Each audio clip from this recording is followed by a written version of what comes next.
नमस्कार दोस्तों।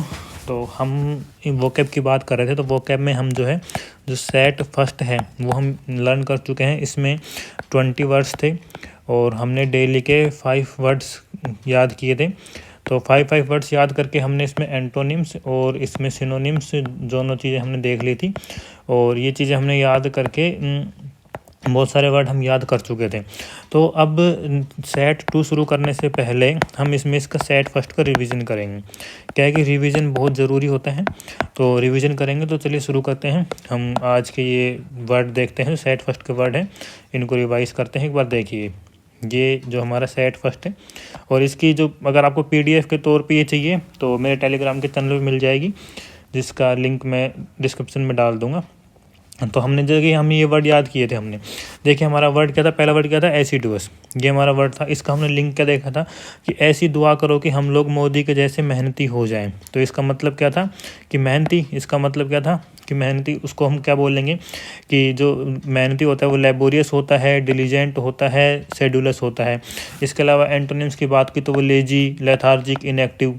तो ये सब हमने इसका याद किया। सेकेंड वर्ड क्या था हमारा, अटरली। देखिए वर्ड क्या था, अटरली। अटरली का हमने कैसे याद किया था, ये स्टेटमेंट जो हम लिंकिंग स्टेटमेंट है जो हमारा, इस तरीके से हम याद करते हैं जो इजी रहता है।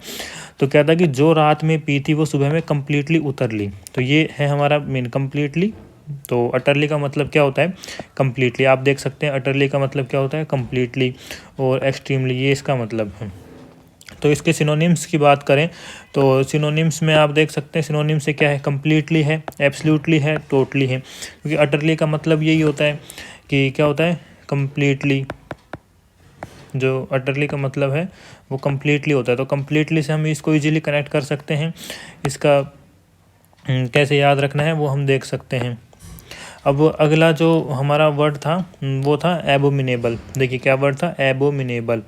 तो एबोमिनेबल जो है इसका हमने कैसे याद किया था कि अब मीना इतनी एबल हो गई है कि उसका व्यवहार घृणास्पद हो गया है। तो व्यवहार कैसा हो गया, घृणास्पद। तो इसका मतलब क्या था कि अरुचिकर और घृणास्पद, जिसको हम इंग्लिश में वेरी बैड और अनप्लीजेंट भी बोल सकते हैं।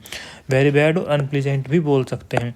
तो इसके सिनोनिम्स और एंटोनिम्स की बात करें तो देखिए सिनोनिम्स से क्या होता है, एबोमिनेबल का होता है डिटेस्टेबल, एबोरेंट और डेस्पिकेबल। ये हमने याद किया था। आपको याद हो डेस्पिकेबल मी के नाम से वो मूवी आती है मिनियंस की। तो उसका मतलब यही होता है, डेस्पिकेबल का मतलब कि वो कोई चीज़ वो वेरी बैड है, बहुत बेकार है। देखा होगा मिनियंस वो विलन्स को ढूंढते हैं, तो इस हिसाब से डेस्पिकेबल का मतलब यही होता है। अब इसके एंटोनिम्स की बात करें तो कोई चीज़ बेकार है, बैड है, तो हमने इसका एंटोनिम्स देखा था। इसका मतलब एट्रैक्टिव होगा, एल्यूरिंग होगा, प्लीजिंग होगा। एट्रैक्टिव आकर्षक होता है कोई चीज़, प्लीजिंग अच्छी लगने वाली, इस तरह से ये हमने एबोमिनेबल वर्ड देखा था। इसके बाद हमारा जो नेक्स्ट वर्ड है वो है, देखिए ओगरी। जो ये वर्ड है इसको हमने कैसे याद किया था कि ओ गिरी, क्या तुम्हें इसका आभास है। क्या ये कैसे याद किया था कि आभास, इससे हमने इसको याद किया था, ओ गिरी क्या तुम्हें इसका आभास है। तो इसका मतलब क्या होता है कि इसका जो मतलब होता है वो आभास या भविष्यवाणी, कुछ भी, कोई हमें किसी चीज़ का फ्यूचर में उसको हमें पता है कि ये चीज़ ऐसे होने वाली है, हम उसको आइडिया लग जाता है। तो उसको क्या बोलते हैं, प्रेडिक्शन। ये होता है सीधा सीधा भविष्यवाणी कि कोई चीज़ फ्यूचर में कैसे होने वाली है। इसके अलावा प्रोफेसी होता है और प्रीसेज होता है। हमने इसको याद किया था कि इसका प्रोफेसी, प्रीसेज, प्रेडिक्शन, ये ओगिरी के सिनोनिम्स होते हैं। एंटोनिम्स की बात की तो हमने इसको कैसे याद किया था कि ओगिरी जो है, तो कोई चीज़ फ्यूचर में हमको आभास है तो उसका एंटोनिम्स क्या होगा, हमको पक्का याद है, हमको बिल्कुल एकदम पक्के से पता है कि इस चीज़ का, तो उसको क्या बोलेंगे, प्रूफ। कि हमारे पास किसी चीज़ का प्रूफ है, रियलिटी है कि वो वास्तविकता में वो चीज़ है, ट्रूथ है, वो सच है, फैक्ट है, ये तथ्य है। तो उसको हम आभास से नहीं कनेक्ट कर सकते, तो ये इसका एंटोनिम्स हो जाएगा। तो देखिए एक वर्ड है ये ओगिरी, और ये देखिए एक वर्ड है, इस एक वर्ड से कितने 3 सिनोनिम्स याद हुए और 4 एंटोनिम्स याद हुए। एक वर्ड, ये तो लगभग 1 से 8 वर्ड कंप्लीट होते हैं। तो ये है इसका करने का फ़ायदा, जो हमको एक साथ इतने वर्ड याद हो जाते हैं। अब देखिए हमारा नेक्स्ट वर्ड क्या था, कन्फ्रंट। क्या वर्ड है, कन्फ्रंट। कन्फ्रंट का हमने कैसे याद किया था, कौन फ्रंट पर आकर मेरा अपोज करेगा, कौन फ्रंट पर आकर मेरा अपोज करेगा। तो इसका हम वर्ड क्या था, मेन अपोज। हमको ये वर्ड याद रखना था, अपोज। तो कन्फ्रंट का मतलब क्या होता है, सामना करना, मुकाबला करना। याद कैसे रख सकते हैं, कौन फ्रंट पर आकर मेरा अपोज करेगा। तो सिनोनिम्स की बात करें, सिनोनिम्स आप देखिए यहाँ चैलेंज है, अपोज है, एनकाउंटर है। इनका मतलब यही होता है चैलेंज, अपोज, एनकाउंटर, मतलब सामना करना, मुकाबला करना। एनकाउंटर जैसा सुनते हैं कि उस पुलिस वाले केस में कि उसने एनकाउंटर कर दिया। तो एनकाउंटर कब होता है कि जब हम किसी का सामना करते हैं तभी तो एनकाउंटर करते हैं। तो आप इसको ऐसे याद कर सकते हैं कि एनकाउंटर का मतलब सामना करना, मुकाबला करना। अब इसके एंटोनिम्स की बात करें तो एंटोनिम्स में आप देख सकते हैं surrender, dose, avoid, escape. Surrender का मतलब आप सभी लोग जानते हैं। और उसके अलावा ये जो डोज है ये होते हैं, जैसे क्रिकेट में आपने सुना है कोई बॉल हम कहते हैं कि बाउंसर बोल दी तो उसको डोज कर दिया, मतलब उसको जाने दिया, उसको छोड़ दिया। तो एंटोनिम्स क्या हो जाएगा कि डोज है, अवॉइड है, एस्केप है। तो ये कि सामना करना, मुकाबला करने का एंटोनिम यही तो होगा कि हमने उस चीज़ को छोड़ दिया। तो ये सब इसके एंटोनिम्स हो जाएंगे। तो हमारा जो नेक्स्ट वर्ड था जो हमने याद किया था वो ये था लीड। कि क्या वर्ड था? लीड। इसको हमने कैसे याद किया था कि हमारे मुलायम जी लीड है, लिस्सोम है, सपल हैं। ये बहुत लचकदार हैं हमारे मुलायम जी, बिल्कुल मुलायम, बिल्कुल सॉफ्ट हैं मुलायम जी। तो हमने इसको ऐसे याद किया था कि इसका मतलब क्या होता है? लचकदार और मुलायम। तो इसका क्या है कि लिस्सोम, ये एक अच्छा वर्ड है इसका, लिस्सोम और सपल। तो अब देखिए लीड को हम कैसे याद कर रहे हैं? सिनोनिम्स में इसके फ्लेक्सिबल, इसका सिनोनिम्स होता है फ्लेक्सिबल, दूसरा होता है लिस्सोम, तीसरा होता है सपल। हमको ये इसका याद रखना है। क्या याद रखना है कि इसका देखिए सिनोनिम्स में इसको हम कैसे याद, एक तो याद करना है लिस्सोम, ये हमें याद रखना है लिस्सोम, दूसरा रखना है सपल, और फ्लेक्सिबल हम इजीली याद कर सकते हैं। तो ये दो सिनोनिम्स इसके याद रखने हैं। किस चीज़ के हैं ये? लीड के। इसको याद रखने का तरीका कि हमारे मुलायम जी लीड हैं, ये इसका याद रखने का तरीका हो गया। तो ऐसे इसको याद कर सकते हैं। उसके अलावा जो हमारा फिर इसका एंटोनिम्स की बात, ये तो सिनोनिम्स हो गए। एंटोनिम्स की बात करी तो वो है स्टिफ, रिजिड और थिक। ये इनका सबका मतलब होता है कठोर। ये जो वर्ड है स्टिफ, रिजिड, थिक, इनका मतलब होता है कठोर। तो हम इसको ऐसे याद कर सकते हैं। उसके बाद हमारा जो नेक्स्ट वर्ड है हम उसको देखते हैं। तो ये क्या था? सोमनम्बुलिस्ट। इसको तो हम बहुत अच्छे से याद किया था। सोमनम्बुलिस्ट क्या है कि जो सोनम है या सोमनम है उसको बुली मत करो वरना नींद में भी चलकर आ जाएगी। देखिए इसमें एक वर्ड है बुली, ये इसका मतलब होता है परेशान करना। ये पहले भी बताया था, इसका मतलब होता है परेशान करना। तो क्या होता है कि सोनम को परेशान मत करो, नहीं वो नींद में भी चलकर आ जाएगी। तो सोमनम्बुलिस्ट जो है इसका मतलब क्या हुआ? नींद में चलने वाला। तो हमने इसके सिनोनिम्स की बात की थी, तो इसके सिनोनिम्स देखा था स्लीप वॉकर जो नींद में चलता है। उसके अलावा नॉकटैम्बुलिस्ट हमने इसको याद किया था कि बुलिस्ट करके दो वर्ड हैं, एक तो यहाँ आता है बुलिस्ट और एक यहाँ आता है बुलिस्ट। एक के आगे सोमनम लगाना है, एक के आगे नॉकटैम लगाना है, बस इस तरीके से याद हो जाएगा। दूसरा फिर हमने याद किया था अर्ली बर्ड, कि कोई नींद में चलता है तो उसका एंटोनिम्स क्या होगा? अर्ली बर्ड, जल्दी उठने वाला। तो इस हिसाब से हमने इसको ऐसे याद किया था। फिर हमारा जो नेक्स्ट वर्ड था वो था बाउंटी। देखिए क्या वर्ड था? बाउंटी। बाउंटी को हमने कैसे याद किया था कि बंटी ने सबको गिफ्ट दी। तो बाउंटी का मतलब है वो क्या हुआ कि बाउंटी का मतलब क्या हुआ? गिफ्ट। हमने इसको याद किया था कि ऐसे कि बंटी ने, एक सेकेंड गलत लिखा गया, कि बंटी ने सबको गिफ्ट दिया, बाउंटी, और बाउंटी का मतलब गिफ्ट। तो हमने इसको ऐसे याद किया था। तो आप इसके सिनोनिम्स में देख सकते हैं, गिफ्ट है, रिवार्ड है, ग्रांट है, ये इसके सब सिनोनिम्स हो गए। एंटोनिम्स की बात करें तो गिफ्ट का जस्ट अपोजिट क्या होता है? पनिशमेंट या पेनल्टी। पेनल्टी आप देखते हैं जैसे फुटबॉल वगैरह गेम होते हैं, हॉकी वगैरह गेम होते हैं, उसमें कोई गलती कर देता है तो उसके पनिशमेंट के तौर पर पेनल्टी कॉर्नर मिल जाता है कि भाई पेनल्टी मिल गया। तो ये इसका बाउंटी का क्या हो गया? अपोजिट हो गया। बाउंटी इसका अपोजिट ही हो गया पेनल्टी। पनिशमेंट तो आप लोग जानते ही हैं। इसके अलावा जो हमारा फिर नेक्स्ट वर्ड है वो है डिफाइल। देखिए वर्ड क्या है? डिफाइल। इसको हमने याद कैसे किया था कि दे फाइल मुझे, नहीं तो तू उसे पोल्यूट कर देगा। डिफाइल कैसे याद किया था कि फाइल दे मुझे वरना तू उसे पोल्यूट कर देगा, तू गंदा आदमी, तू उसे पोल्यूट कर देगा फाइल को। तो इसको याद करने का तरीका क्या हुआ कि दे फाइल मुझे, नहीं तो उसे पोल्यूट कर देगा। तो सिनोनिम्स की बात की थी, तो सिनोनिम्स की हमने देखे थे टार्निश, डर्टी, टेंट और पोल्यूट। डर्टी लोग नॉर्मली आप जानते हैं, पोल्यूट आप जानते हैं। तो इसके जो डिफाइल को जो याद करने के जो मेन सिनोनिम्स थे वो क्या थे? एक था टार्निश और दूसरा था टेंट। ये डबल टी याद रखना है कि टार्निश टेंट ऐसे याद करने का। पर टार्निश टेंट है क्या? टार्निश टेंट है डिफाइल। क्या है? डिफाइल के फाइल दे वरना उसे गंदा कर देगा। टार्निश टेंट ये चीज़ है। तो हमने इसको इस तरीके से याद किया था। अब जो हम नेक्स्ट वर्ड सॉरी इसके वो देखते हैं एंटोनिम्स। तो जो कोई चीज़ गंदी हो गई तो उसका एंटोनिम्स क्या हो जाएगा, वो चीज़ साफ़ होगी तो उसको कैसे याद किया था, क्लीन, प्यूरीफाई, सेंक्टिफाई। जो सेंक्टिफाई जो वर्ड है इसको इस तरीके से हम कर सकते हैं, सेंक्टिफाई क्या बोलेंगे, सेंटिफाई है ना, आप इसको सेंटिफाई बोल लीजिए। तो सेंटिफाई में क्या आता है, सेंट।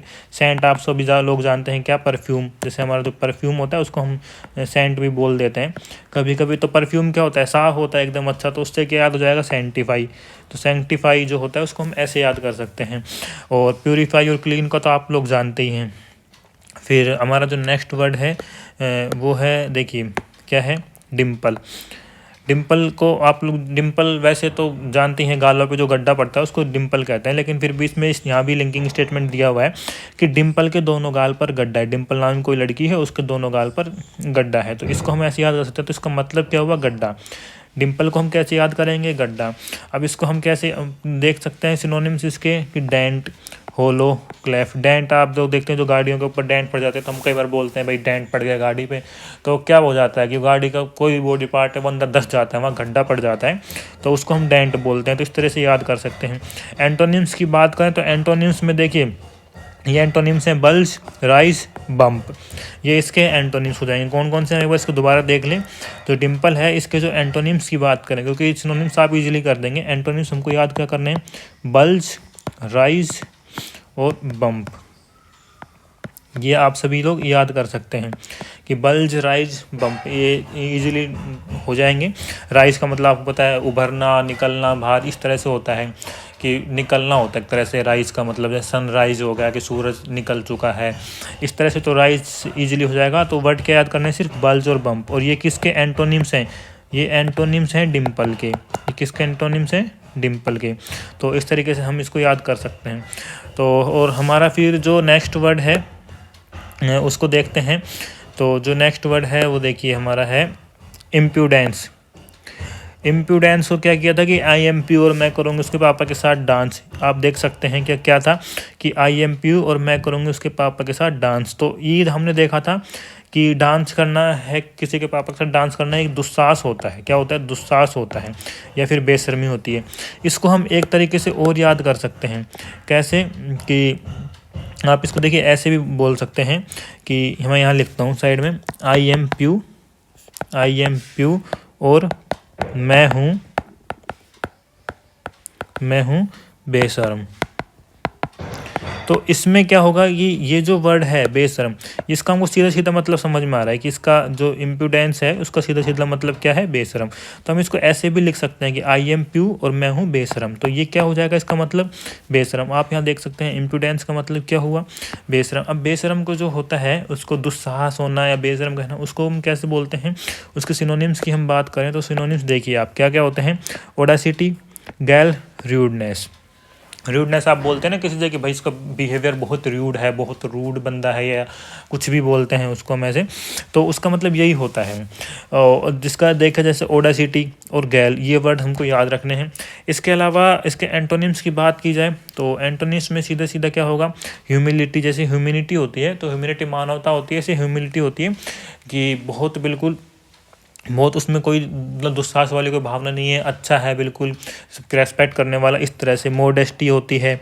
और एक होता है पोलाइटनेस, विनम्रता। तो ये विनम्रता, ह्यूमिलिटी, मोडेस्टी, इनका ये एक ही वर्ड है कि हम उसको चाहे ह्यूमिलिटी बोलें, चाहे मोडेस्टी बोलें, चाहे पोलाइटनेस बोलें। तो ये इसके एंटोनिम्स हो जाएंगे, किसके, इम्प्यूडेंस के।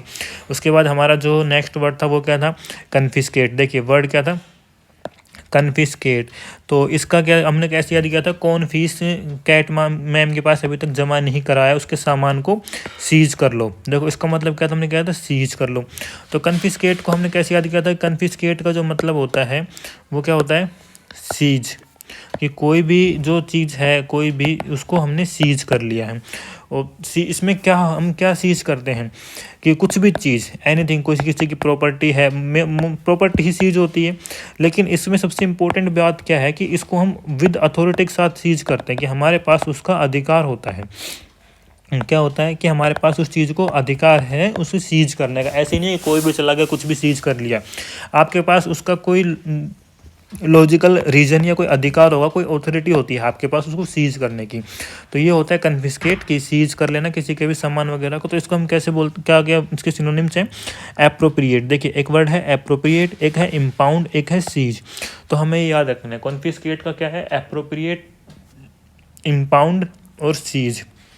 तो ये इजीली याद कर सकते हैं। एक बार हम बोल के याद करेंगे इसको तो इजीली याद हो जाएगा। जैसे क्या, कन्फिस्केट, एप्रोप्रिएट, इम्पाउंड, सीज, ये हम इसको याद हो जाएगा। अब इसके एंटोनिम्स की बात करें तो इसका एंटोनिम्स बहुत ईजी है। हम किसी चीज़ को जब्त कर रहे हैं तो इसका मतलब हम इन एंटोनिम्स में क्या, हम उस चीज़ को वापस रिटर्न कर रहे हैं। तो रिटर्न में क्या हुआ, गिव, हमने उस चीज़ को किसी को दे दिया, या फिर ऑफर, हमने किसी को प्रस्ताव दिया। तो ये इसके एंटोनिम्स हो जाएंगे। अगला वर्ड क्या था हमारा, डोलेफुल। अब याद होगा डोली, डोली इससे याद करा था। वर्ड क्या है, डोलफुल, पर हमने इसको कैसे याद कराया था कि डोली फूल बोलेंगे, इस वर्ड को क्या बोलेंगे, डोली फूल। तो डोली को फूल दे दो वरना वो मॉर्निंग में, देखो क्या था, मॉर्निंग में मॉर्नफुल हो जाएगी। मॉर्नफुल हमने याद किया था, मॉर्नफुल होता है सैड। तो इसको हमने ऐसे भी याद किया था कि देखो वर्ड है एक फूल, इसके आगे हमको दो चीज़ लगानी है, एक लगानी है डोल और एक लगाना है मोर्न। हम याद किया था कि एक डोल एक मोर्न, इसके साथ में फुल अगर लगा देंगे, डोल मोर्न के साथ फुल लगा देंगे तो ये क्या बन जाएगा, सैड। क्या बन जाएगा, वेरी सैड। तो देखिए एक वर्ड याद किया था हमने कि फुल के साथ में डोल लगाया और मोर्न लगाया, वर्ड क्या बना, वेरी सैड। तो एक साथ कितने वर्ड याद हुए, 3 वर्ड याद हुए। कौन सा, डोलफुल याद हुआ, मोर्नफुल याद हुआ, सैड हुआ। इसके साथ में देखिए अगर दुखी है तो चीज़ वो दर्द तो देगी, तो उसको हम क्या बोल सकते हैं, पेनफुल भी बोल सकते हैं इजीली। और साथ में डिसमेल, कि कोई चीज़ है डोलफुल है, डोली को फूल दे दो वरना मोर्नफुल हो जाएगी, या डिसमेल हो जाएगी, या सैड हो जाएगी, या पेनफुल हो जाएगी। तो ये एंटोनिम्स की बात करें तो एंटोनिम्स भी इजीली हम इसके देख सकते हैं क्या, कि चीयरफुल, ग्लैड, हैप्पी। इसमें बताने का ज़रूरत ही नहीं है, तीनों वर्ड आप लोग नॉर्मली जानते ही हैं। इसमें कोई बेसिक वर्ड हैं बहुत ज़्यादा। चीयरफुल हम बोलते हैं, कोई कुछ भी जाता है चीयर्स करते हैं किसी चीज़ को, कोई खुशी का मौका होता है तो बोलते हैं चीयर्स करते हैं, तो वो चीयरफुल मतलब खुश रहना। हैप्पी जानते हैं आप लोग, खुश रहते हैं। ग्लैड का मतलब होता है प्रसन्न, अगर इसका शाब्दिक अर्थ देखा जाए तो इसका मतलब होता है प्रसन्न होना। तो ये सब चीज़ें हम जानते हैं। तो हमारा नेक्स्ट वर्ड कौन सा था, कैजुअल। देखिए वर्ड कौन सा था, कैजुअल। इसको हमने कैसे याद किया था, इसको बोलने का तरीका क्या है, आप कैजुअल की जगह इसको काजोल बोली सीधा सीधा। तो काजोल को कैसे याद किया था, काजोल कोक पिलाकर हमें कोक्स करती है। कोक का मतलब हमने क्या था कि बहलाना। तो क्या लिखा था इसको हमने कि कैजोल है, जो काजोल है, काजोल कोक्स करती है, कि काजोल हमें बहलाती है। इसको हमने इस तरीके से याद किया था कि काजोल जो है कोक्स करके, मतलब कोक पिलाकर हमें कोक्स करती है। तो इसका मतलब क्या होता है, चापलूसी करना, खुशामद करना या बहलाना। तो इसकी सिनोनिम्स की बात करें काजोल की, तो हम ऐसे याद कर सकते हैं, काजोल के बहुत सारे नाम हैं। जो एक्ट्रेस काजोल है उसके कई नाम है। उसको हम एंटिस भी बोल सकते हैं, उसको हम ल्यूर भी बोल सकते हैं, उसको हम टेम्प्ट भी बोल सकते हैं। जो काजोल है उसके हम बहुत सारे नाम हैं। तो हम इसको कैसे याद कर सकते हैं कि उसके नाम क्या क्या हैं, एंटिस हैं, ल्यूर है, टेम्प्ट है, उसके ऐसे नाम। और इसको देखो याद करने का तरीका होता है, वो क्या ऐसे ही याद होती है। अब इसके एंटोनिम्स की बात करें तो एंटोनिम्स में से क्या है, डिसगस्ट, रिपील और रिपल्स। अब आप देखिए ऐसे याद कर सकते हैं, काजोल है और उनके हस्बैंड कौन है, अजय देवगन। तो अपोजिट जेंडर है तो हम उसको ऐसे बोलते हैं कि भाई उस काजोल के अपोजिट कौन है, अजय देवगन है। तो अजय देवगन अपोजिट है तो वो उसका क्या हो जाएगा, एंटोनिम्स हो जाएगा। देखें अजय देवगन क्या है, देखो काजोल के तो ये नाम है सिनोनिम्स ही जो हमने याद किए, और अजय देवगन क्या हो जाएगा कि वो उसका अपोजिट हो जाएगा। तो हम इसको कैसे याद करेंगे कि जो काजोल है उसके कई नाम हैं, काजोल है जो उसके कई नामों से कौन कौन से नाम है, एंटिस है, ल्यूर है और एक है टेम्प्ट। और फिर हम बात करेंगे कि अजय की, जो इसके अपोजिट में, अपोजिट का मतलब इसके एंटोनिम्स है, उसके कई नाम हैं, उसके भी नाम है। उससे क्या नाम है, उसका नाम है डिसगस्ट, उससे क्या नाम है, डिसगस्ट। एक उसका नाम है रिपील और एक उसका नाम है रिपल्स। तो ये इसके नाम हैं। तो हम इनको इन तरीके से लिंक करके इजीली याद कर सकते हैं। कैसे कि भाई वो एंटिस है, ल्यूर है, टेम्प्ट है, काजोल है, और डिसगस्ट, रिपील, रिपल्स ये अजय है। तो हम इसको ऐसे याद कर सकते हैं। जो फिर हमारा नेक्स्ट वर्ड की तरफ देखते हैं, हमारा नेक्स्ट है अनोडाइन। कौन सा है, अनोडाइन। देखिए ये वर्ड क्या है, अनुडाइन को हम कैसे याद कर किया था कि अनुडायन नहीं है माँ, वो पीड़ानाशक है। अनु जो है वो डायन ना होके कौन है, पीड़ानाशक। अब पीड़ानाशक को हम क्या बोल सकते हैं, पेन किलर। जो भाई पेन किलर होता है वही तो होता है पीड़ानाशक। तो पेन किलर को हमने क्या बोला है, अनुडाइन। तो ये दो वर्ड तो बिल्कुल ही क्लियर हो गए। देखिए अनुडाइन वर्ड क्या है, पेन किलर। अब इसके साथ में हमसे क्या करना है, एनेस्थेटिक और सूदर, कि भाई इसके जो सिनोनिम्स की बात है वो क्या है, एनेस्थेटिक,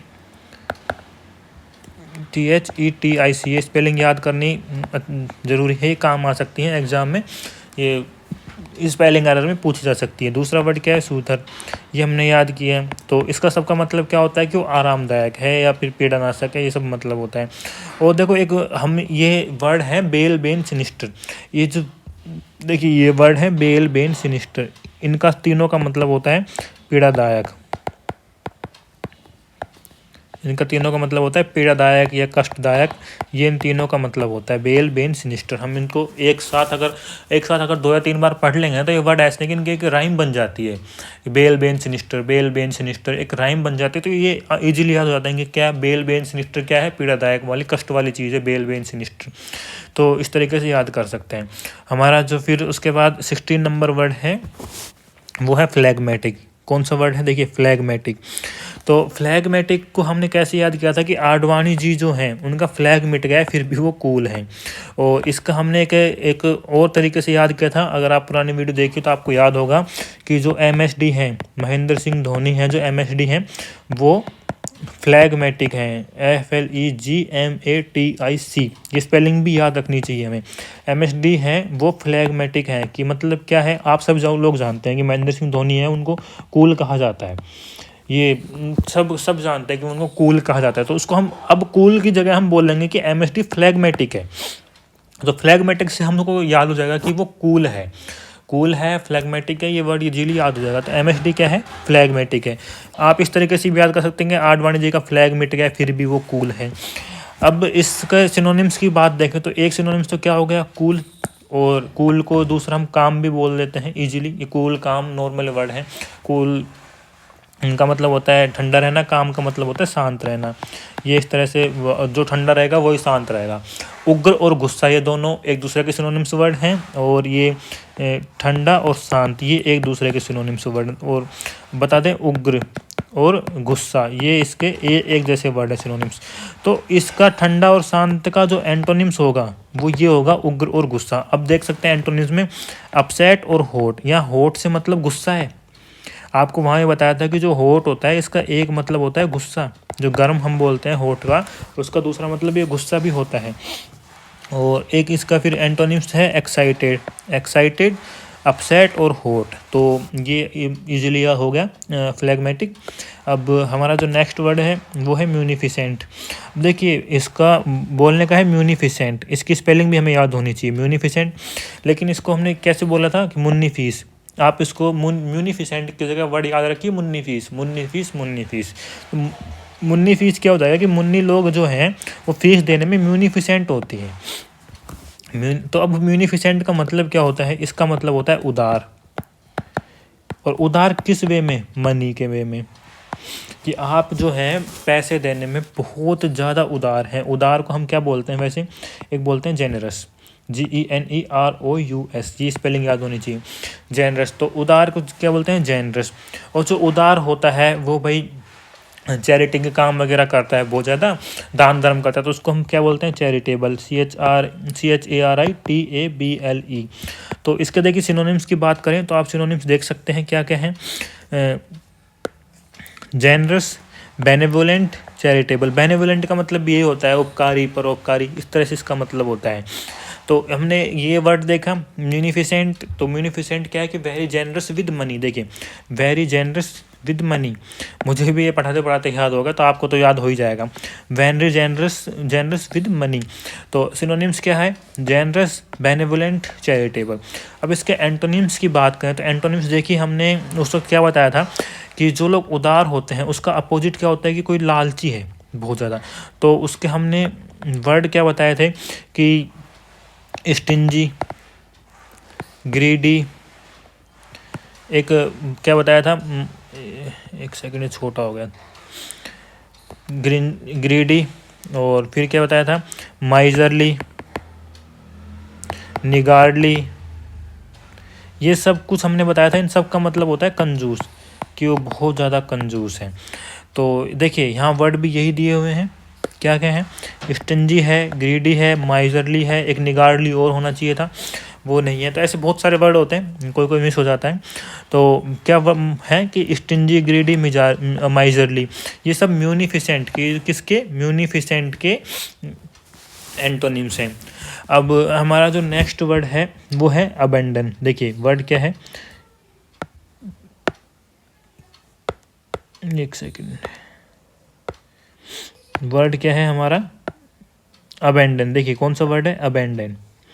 अबेंडन का हमने बताया था कि इसको याद कर, अबेंडन को क्या याद करना है, अब बंधन। अब बंधन से आप इसको वर्ड को याद कीजिए कि अब आप सारे बंधन को अबेंडन करो और मेरे साथ चलो। तो अबेंडन का जो मतलब होता है कि आप सारे बंधन को अबेंडन करोगे, तो मतलब त्याग कर दो, किसी कोई भी चीज़ है उसको छोड़ दो। अब बंधन है उनको छोड़ दो, सारे बंधन को ख़त्म करो। तो अबेंडन का मतलब क्या हुआ, परित्याग करना, छोड़ देना। लेकिन अबेंडन जो है ना वो लीव करना है, इसका जो मतलब साफ साफ, एक टमोटा कैसे हो गया, एक सेकेंड, अबेंडन जो है इसका मतलब क्या होता है, लीव। अब लीव में आप किस किस चीज़ को कर सकते हैं, प्लेस, थिंग या फिर पर्सन, और आप इनमें से किसी भी चीज़ को लीव करें और ये लीव होगा आपका फॉर एवर के लिए। मतलब हमेशा के लिए आप किसी भी चीज़ को लीव करें तो उसका मतलब क्या होता है, अबेंडन। उसका मतलब होगा अबेंडन। क्या आप हमेशा के लिए किसी भी चीज़ को लीव कर दे तो उसका मतलब अबेंडन हो जाएगा। तो अब आप इसमें देखिए इसके जो सिनोनिम्स हैं, ये थोड़े से इसके सिनोनिम्स हार्ड थे। तो क्या थे, फोरसेक, रेलिंक्विश, रिनाउंस।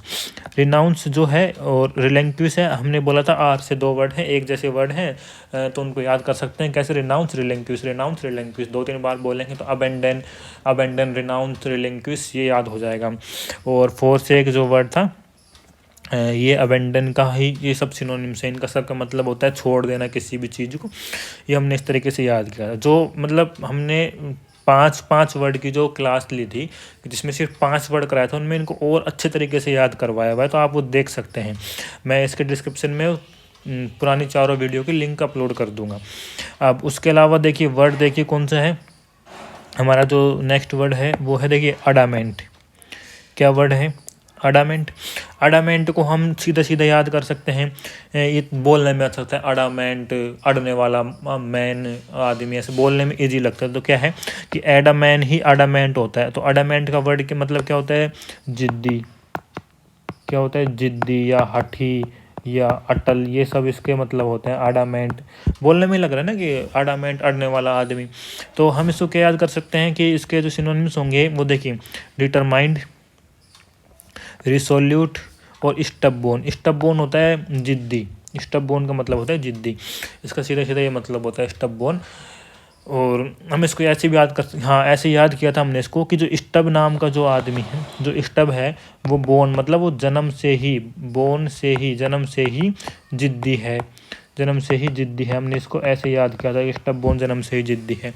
अब इसके एंटोनिम्स की बात करें तो जो जिद्दी होगा वो एंटोनिम्स मतलब अपोजिट में उसका क्या होगा, सॉफ्ट होगा, नरम होगा, फ्लेक्सिबल होगा। तो हमने इसको ऐसे याद किया था, क्या क्या याद किया था, देखिए वीक, सॉफ्ट, फ्लेक्सिबल। अब ध्यान ऑफ देखो, फ्लेक्सिबल से हमने अभी एक वर्ड याद किया था, अगर अभी आपको ऊपर याद हो तो फ्लेक्सिबल का वर्ड क्या याद किया था, लीथ। मुलायम जी बहुत लीथ है, सपल हैं, क्या याद किया था, लीथ, सपल और लिसोम, ये हमने वर्ड याद किए थे। ध्यान है, देखो दोबारा दिखाता हूँ आपको, कहाँ है वो, ये रहे देखो, लीथ, लिसोम, सपल, और इसका देखिए सिनोनिम्स क्या है, फ्लेक्सिबल। तो ये ऐसे ही वर्ड रिपीट होते हैं, हमको इस तरीके से इनको याद रखने की ज़रूरत है। तो देखिए इसको हटा देते हैं। अब वर्ड हमारा क्या है, एब्सर्ड। हमारा जो लास्ट वर्ड है सेट फर्स्ट का, तो 20 वर्ड याद हो जाएंगे हमारे।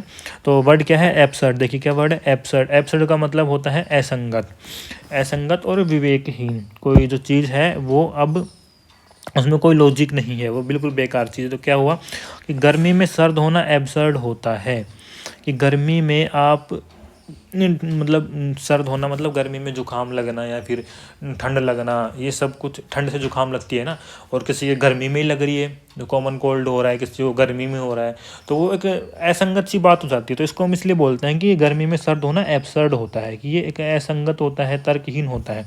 और ये सर्द यूज किया क्योंकि देखो वर्ड इस तरह से हो गया है ये अब सर्द, हम इसको ऐसे याद कर सकते हैं कैसे, अब सर्द, अब सर्द बोल लेंगे तो याद हो जाएगा कि अब सर्द हमने याद किया था, असंगत होना या फिर तर्कहीन विवेकहीन होना।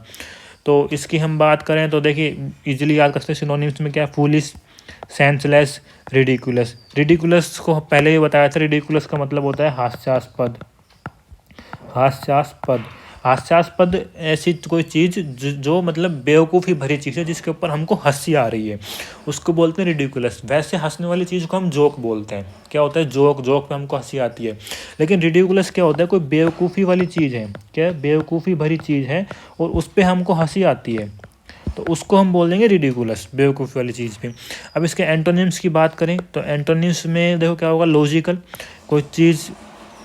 कोई चीज़ अगर विवेकहीन है, मतलब कोई चीज़ है जो एब्सर्ड है, फुली से सेंसलेस है, तो सेंसलेस चीज़ का एंटोनिम्स क्या होगा, लॉजिकल। और प्रैक्टिकल, रेशनल। इसका मतलब क्या होता है कि भाई कोई चीज़ है, इनका देखो मतलब बता देता हूँ।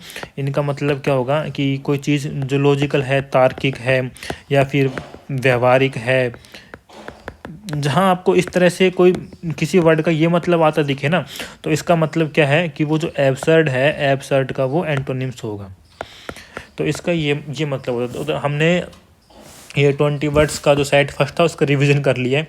अब देखो हमने इस तरह से पूरे सेट का रिवीजन कर लिया है। इस तरीके से पूरा सेट हमको याद हो गया। अगर आपको PDF में चाहिए तो मेरे टेलीग्राम चैनल पर मिल जाएगी, मैं लिंक भी प्रोवाइड करा दूंगा उसका डिस्क्रिप्शन में। तो जैसे यहाँ तक तो आपने वीडियो देखी नहीं होगी मुझे उम्मीद है, इतना लंबा पढ़ता नहीं है ना कोई जल्दी से, वो भी वोकैब को। पर ये वोकैब है ना, ये बहुत इंपॉर्टेंट होती है। देखो एग्ज़ाम होता है ना इंग्लिश का, तो इंग्लिश के एग्ज़ाम में जो प्री का जो हमारा पेपर होता है, प्री में हमारे 25 क्वेश्चन आते हैं इंग्लिश में, SSC के, CGL मेन होता है, SSC में ये उल्ट लिख दिया। SSC का जो CGL होता है ना, वो CGL मेन होता है। तो उसमें ये गलत लिखा जा रहा है बार बार। SSC का जो CGL होता है उसमें 25 क्वेश्चन आते हैं इंग्लिश के, तो 25 में से जो 10 से 12 क्वेश्चन जो होते हैं ना, 10 से 12 क्वेश्चन वो वोकैब बेस पर हमसे हो जाते हैं हमारे, अगर वोकैब अच्छी है तो। इसलिए वोकैब याद होना बहुत ज़रूरी है। ठीक है दोस्तों, फिर हम अगले वीडियो में मिलेंगे। जो वोकैब का जो हमारा सेट सेकंड होगा, सेट सेकंड के साथ हमारे मिलेंगे। उसमें हम स्टार्टिंग के 5 वर्ड को याद करेंगे। हमारे 20 वर्ड याद हो चुके हैं। देखिए सेट फर्स्ट है, सेट फर्स्ट के हमको कितने वर्ड याद हो चुके हैं, 20 वर्ड याद हो चुके हैं टोटल। और 20 वर्ड हो चुके हैं ना, तो एक वर्ड जो है ना, एक वर्ड में लगभग एंटोनिम्स सिनोनिम्स मिला के लगभग 6 से 7 वर्ड हो जाते हैं। तो 20 वर्ड में लगभग हमने 120 से 140 जो वर्ड हैं वो हमको याद हो चुके हैं। तो ये काफ़ी होते हैं कि एक सेट में हमको इतने वर्ड याद हो चुके हैं। तो अगले वीडियो में मिलते हैं। धन्यवाद।